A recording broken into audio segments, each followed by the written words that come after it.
President-elect Donald Trump's 2020 election subversion case was paused by a U.S. judge Friday after federal prosecutors said they were grappling with the, quote, unprecedented circumstance of his impending return to the White House. Today, an indictment was unsealed. The judge's decision follows a request from special counsel Jack Smith, who is prosecuting the criminal case, to set aside its deadlines according to a court order, while they weigh the case's future. Under a Justice Department policy dating back to the 1970s, a sitting president cannot be subject to criminal prosecution. And because of this, prosecutors argued the delay was necessary to give the government time to determine a path forward. I did nothing wrong. We did nothing wrong. Last year, Trump pleaded not guilty to 4 criminal charges, accusing him of conspiring to obstruct the collection and certification of votes following his 2020 defeat to Joe Biden. The effort by Trump and his allies to reverse Biden's victory culminated in the deadly January 6, 2021 attack on the U.S. Capitol. Following Tuesday's election win by Trump over his Democratic rival Kamala Harris, the 2 federal cases against him are now likely to end. Smith had also charged Trump with unlawfully holding on to classified documents after his first term ended and obstructing efforts by the U.S. government to retrieve them. Trump, the first former U.S. president to face criminal charges, said last month that he would fire Smith within 2 seconds of being sworn in. As for Trump's 2 other criminal cases, legal experts expect delays in his Georgia racketeering case over his attempts to overturn his 2020 loss, as well as his sentencing in the New York hush money case.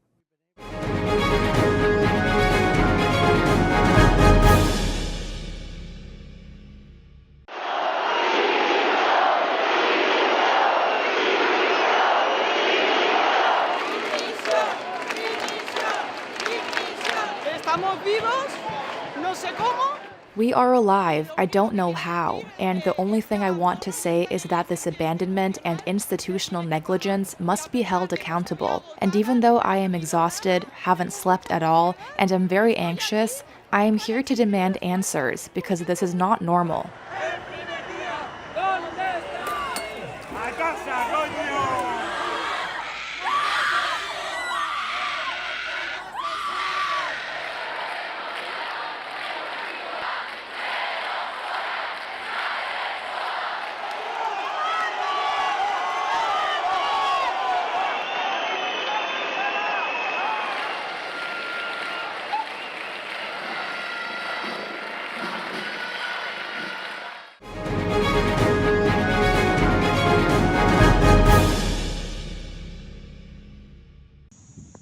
Indonesia's Mount Lewatobi spewed an ash column over 5 miles into the air as the volcano erupted at least 3 more times on Saturday morning.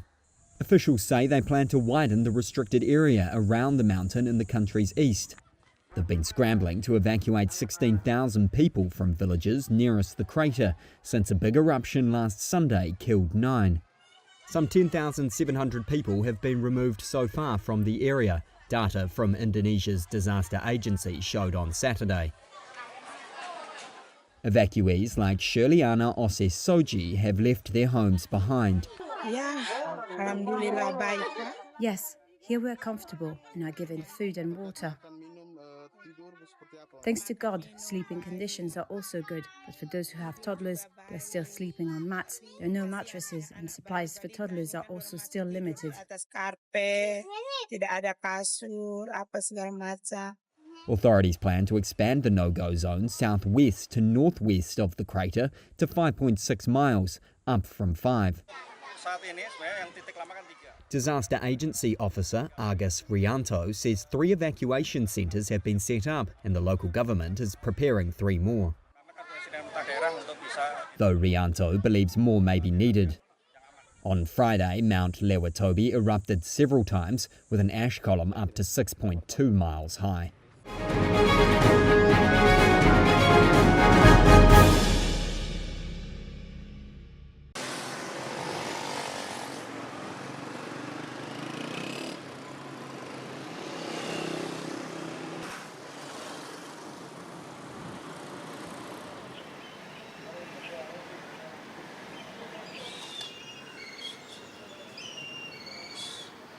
जहाँ पे school में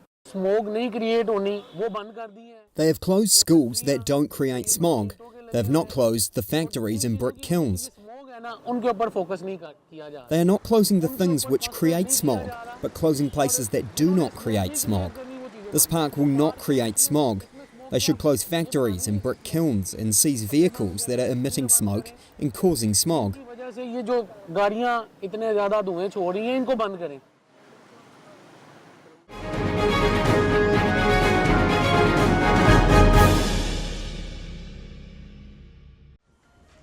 European luxury stocks endured a big sell-off on Friday.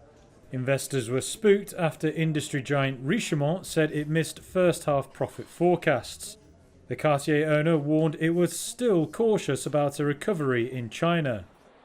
Richemont, which also owns Jaeger-LeCoultre, saw shares drop more than 4%. Rivals LVMH and Swatch also saw significant drops in stock value.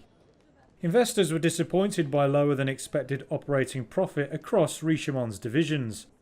The firm's operating profit for the 6 months to the end of September fell 17% to $2.38 billion, missing forecasts. It also reported a 1% dip in sales during the period, again below analyst expectations. Richemont was hit by a continued downturn in Asia Pacific, where sales fell 18% at constant exchange rate. Asia Pacific is its biggest region, which generates a third of its revenues.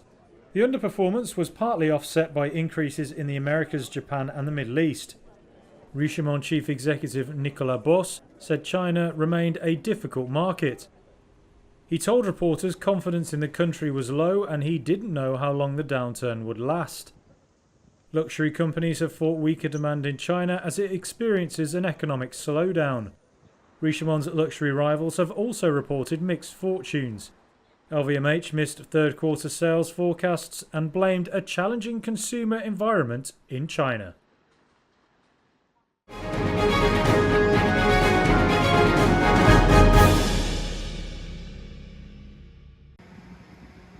Three people have been charged in relation to former One Direction singer Liam Payne's death, Argentine authorities said on Thursday.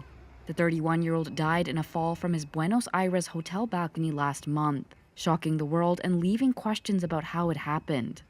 A 911 call from a hotel employee the day Payne died warned he was acting aggressively and could have been under the influence of drugs and alcohol.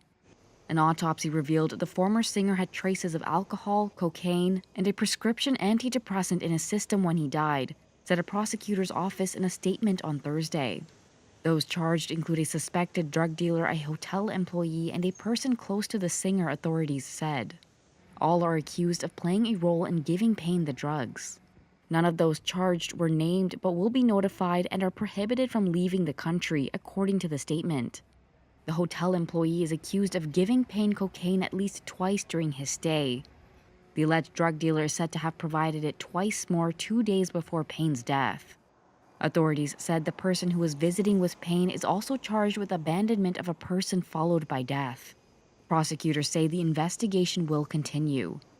Payne's body was handed over to his father last weekend and flown back to England.